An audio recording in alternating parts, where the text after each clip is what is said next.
Hello दोस्तों, हम लोग पढ़ रहे थे जावा प्रोग्रामिंग, जिसमें हमने स्टार्ट की थी अपनी थर्ड यूनिट, जिसका नाम था inheritance and multi threaded programming. ठीक है, जिसमें हमने इनहेरिटेंस वगैरह ये फर्स्ट यूनिट में ऑलरेडी कंप्लीट कर लिया था। फिर हमने इस यूनिट में पढ़ा कि पैकेजेस क्या होते हैं, और फिर हम दोनों के टाइप्स पढ़े कि यूजर डिफाइंड पैकेज और प्री डिफाइंड पैकेज। ठीक है, दोनों।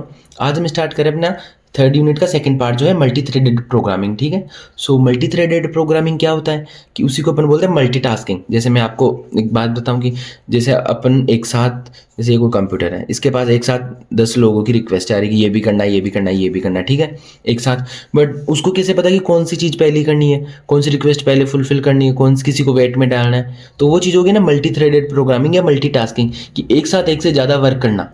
ठीक है, सो उनको अपन कैसे क्या सेट करते हैं, उनको कैसे क्या शेड्यूल करते हैं कि कौन सा काम पहले होगा, कैसे हम वर्क को डिवाइड करते हैं। तो वो सारी चीज़ें हम इसमें डिटेल में पढ़ेंगे। ठीक है, सो मल्टीटास्किंग ही होती है ये भी। So ability of system to execute multiple task simultaneously. क्या होती है ये कि एबिलिटी टू सिस्टम की, कोई सिस्टम है ना, वो मल्टीपल टास्क कर रहा है एक के बाद एक के बाद, और इन ओवरलैपिंग टाइम इंटरवल्स। ठीक है, वो चीज़ हो गया मल्टीटास्किंग।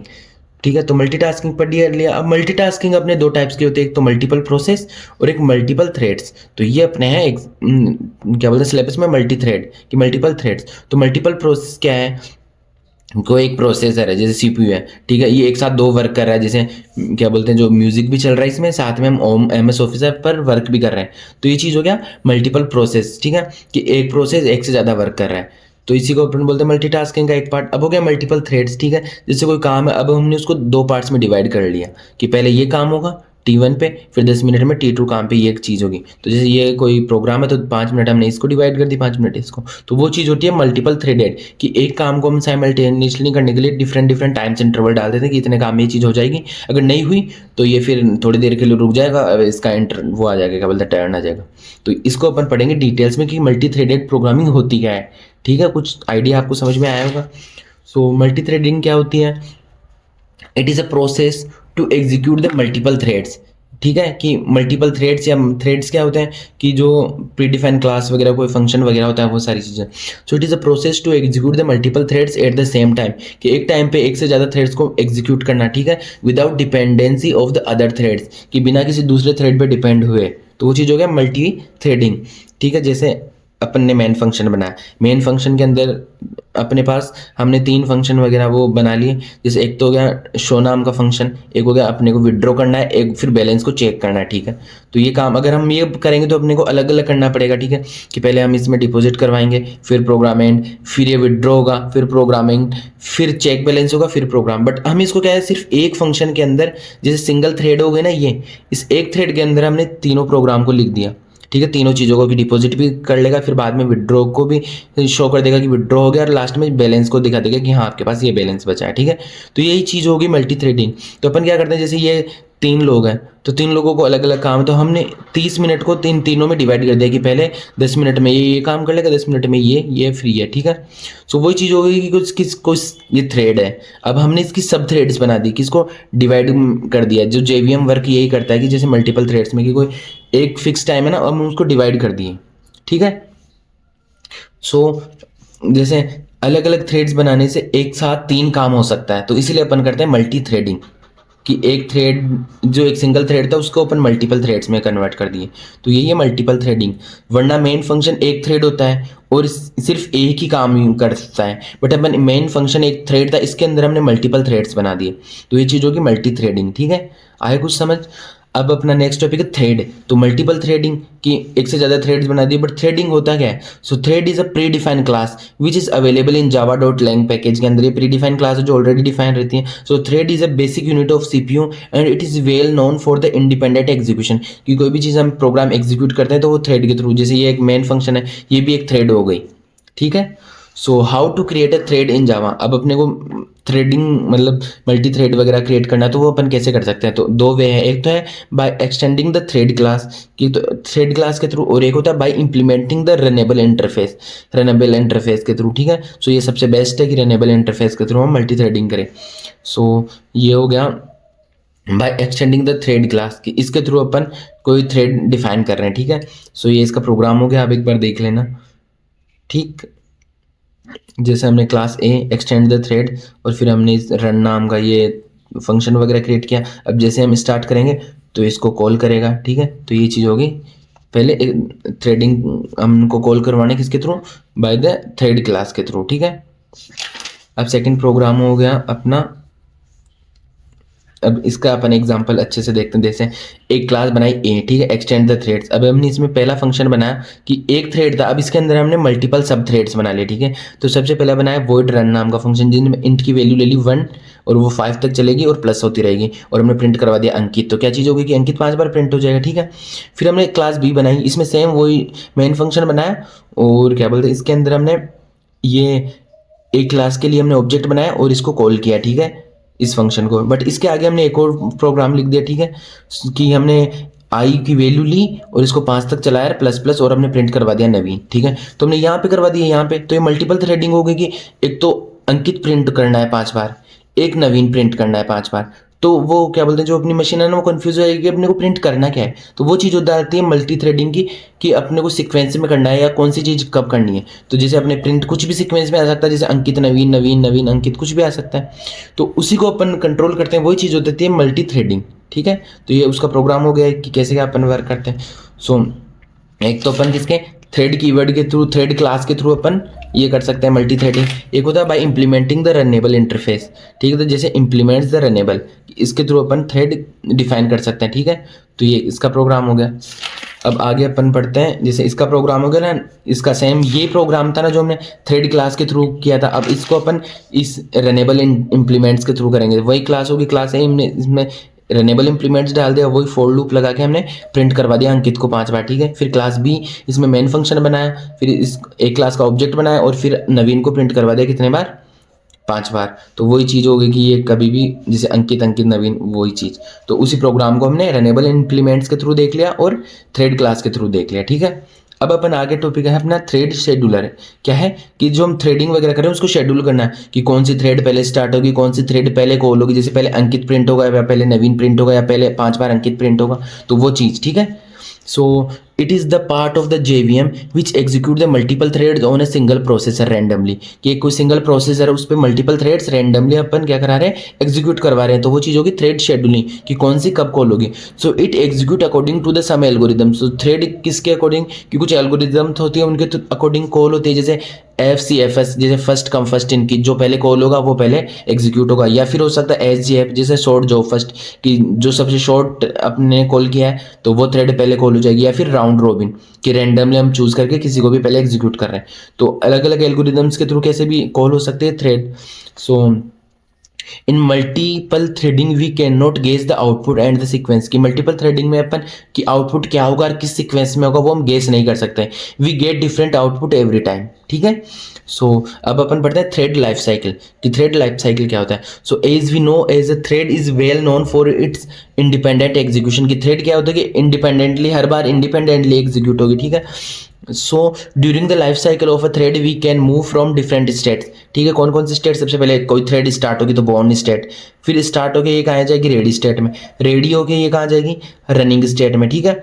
रनिंग स्टेट से फिर ये जब ये रन हो गया अपना प्रोग्राम तो फिर स्टॉप के थ्रू डेड हो जाएगी। बट रनिंग स्टेट पे अगर दूसरे थ्रेड को पहले कॉल कर लिया तो ये थ्रेड ब्लॉक स्टेट में जाएगी। तो ब्लॉक स्टेट में काय के थ्रू जैसे जैसे थ्रेड को सस्पेंड कर दिया, स्लिप करवा दिया, वेट करवा दिया, ज्वाइन करवा दिया, फिर ब्लॉक से वापस रेडी में जाएगी, फिर रनिंग में जाएगी और फिर थ्रेड अपनी क्या बोलते हैं एग्जीक्यूट होगी। तो ये अपनी अलग अलग थ्रेड लाइफ साइकिल की अलग अलग स्टेट होगी, कि न्यू स्टेट सबसे पहले की बॉर्न स्टेट होती है जो, फिर रनेबल स्टेट, ठीक है, फिर होती है रनिंग स्टेट, फिर होती है वेटिंग स्टेट और फिर होती है डेड स्टेट। तो ये डिफरेंट डिफरेंट स्टेट हो गई, इसको हम इजीली एक्सप्लेन कर सकते हैं सारी चीज़ों को, ठीक है।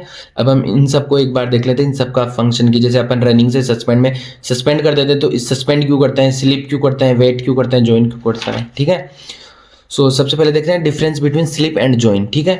सो ये था अपने पास स्लिप और ये था ज्वाइन, ये दोनों क्या करते हैं रनिंग से ब्लॉक में कर देते हैं, कि कोई वो अपने पास थ्रेड है उसको, कोई प्रोग्राम है उसको। तो इन दोनों में डिफरेंस क्या है। सो स्लिप क्या है, it is use to put a thread into a temporary waiting state, ठीक है, ऐसा करता है टेम्पररी वेटिंग स्टेट में डाल देता है अपनी कोई थ्रेड को। But it is use to put the parent thread into a temporary waiting state, ठीक है, करता है पेरेंट स्टेट को टेम्पररी वेटिंग स्टेट में डालता है, कब तक, till the completion of the child thread, क्योंकि दो थ्रेड है सो जब तक चाइल्ड थ्रेड कंप्लीट ना हो जाए तब तक पेरेंट थ्रेड को उसमें डालता है टेम्परेरी वेटिंग स्टेट में, बट ये नॉर्मली किसी को अपने को वेटिंग स्टेट में डालना है तो अपन स्लिप यूज़ करते हैं। तो ये हो गया इन दोनों में डिफरेंस। जो अपन सबसे पहले देखते हैं स्लिप मेथड, कि अपन ये यूज़ करते हैं ना स्लिप, ये वाला, तो ये क्यों यूज़ करते हैं। So sleep is a static method of thread class which throw a checked exception या इंटरप्रेटेड एक्सेप्शन, की कोई भी एक्सेप्शन वगैरह आ गया तो वो चेक करके उसको वेटिंग स्टेट या टेम्परेरी स्टेट में डालेगा। So the main purpose of the sleep method to put a thread into a temporary waiting state. क्या काम इसका, कि किसी को वेटिंग स्टेट में डालना हो। अभी इसका सिंटेक्स हो गया कि थ्रेड और फिर डॉट स्लिप, और इसको कितने, जैसे कुछ मिली सेकेंड्स के लिए इसको टेम्परेरी स्टेट में डाल दिया जैसे, ठीक है। So thread T equals to new thread और फिर टी डॉट स्लिप, तो इसको मतलब इतने मिली सेकेंड्स के लिए हमने उसमें डाल दिया टेम्परेरी वेटिंग स्टेट में, तो ये हो गया स्लिप मेथड। फिर सेकंड हो गया अपने पास जॉइन मेथड, जो हमने यहाँ पे पढ़ा था, अभी इनको देख लेते हैं। So the main purpose of the join method is to put the thread into temporary waiting state. Same ये भी वही काम करता है, जैसे ये जितने भी है ना सस्पेंड, स्लिप, वेट और जॉइन, ये सब यही काम करते हैं कि इसको टेम्परेरी वेटिंग स्टेट में डालने का, ठीक है। Put temporary waiting state if we want to execute completes any particular thread among all the threads available in the thread pool, ठीक है।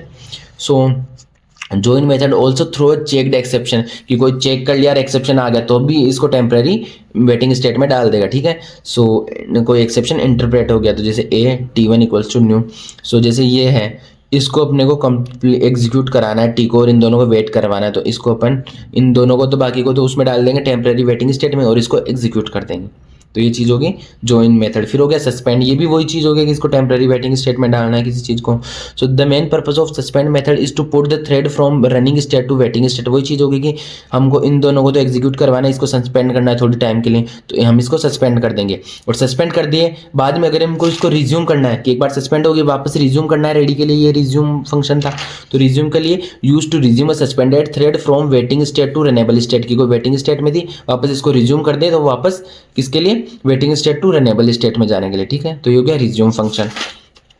फिर हो गया यील्ड मेथड, ठीक है। सो यील्ड मेथड क्या होता है, it is allow us to run another thread which has same priority by pass its the current thread, क्योंकि वो है अपने पास क्या बोलते हैं, जो दो थ्रेड्स हैं उन दोनों की सेम प्रायोरिटी, तो उनमें से किसी एक को पास करवाना, तो वो इसलिए हम यूज करते हैं यील्ड मेथड, ठीक है।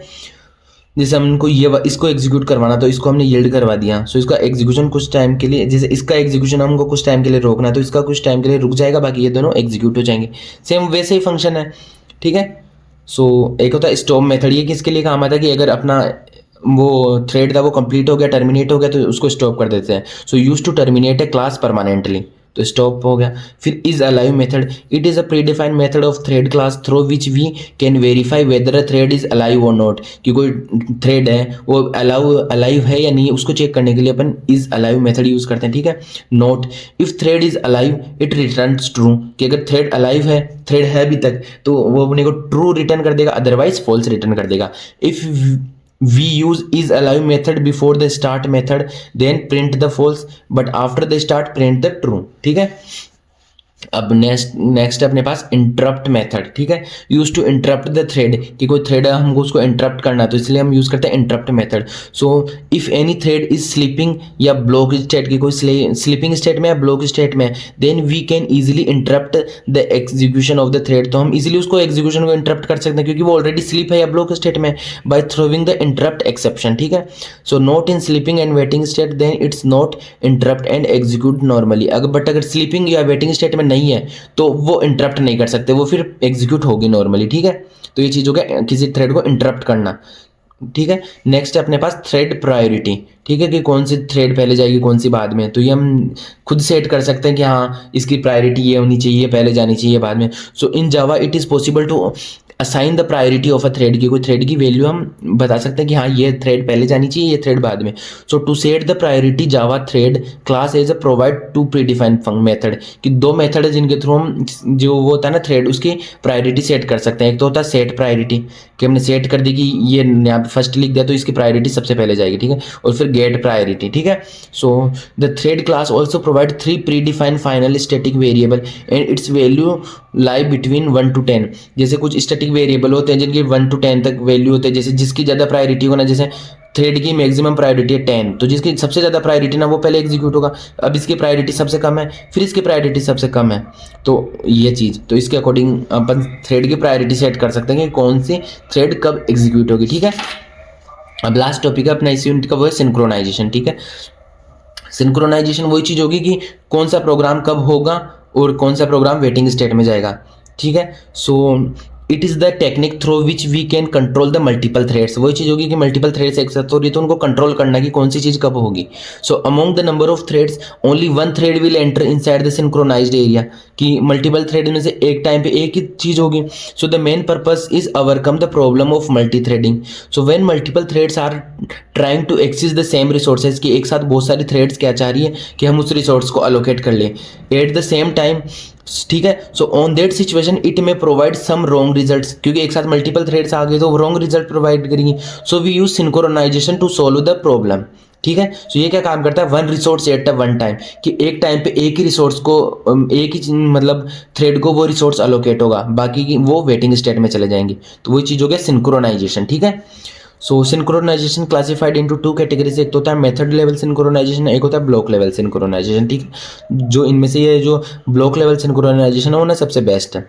अब मेथड लेवल सिंक्रोनाइजेशन क्या होता है कि हम मेथड लेवल पे ही अपन बता दें कि कौन से को अपने को रिसोर्स एलोकेट करवाना है, कौन से को नहीं करवाना, तो वो चीज़ हो गया मेथड लेवल सिंक्रोनाइजेशन। जैसे वॉइड रन नाम का, ठीक है, हमने कोई फंक्शन बनाया, इसमें हमने अलग अलग मल्टीपल थ्रेड्स बना दिए, तो एक स्टार्ट है ना, एक T3 स्टार्ट की, T1 T2 T3।